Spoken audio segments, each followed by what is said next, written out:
You ask Tiger to solve. This deals with linear equations with one unknown. The final result is x equals 24. Let's solve it step by step. Group all constants on the right side of the equation. Add 13 to both sides. Simplify the arithmetic.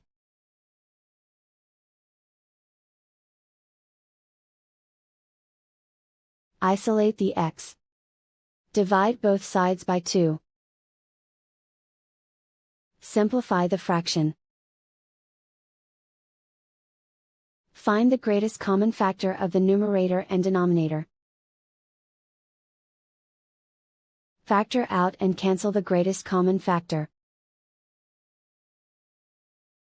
And so the final result is x equals 24.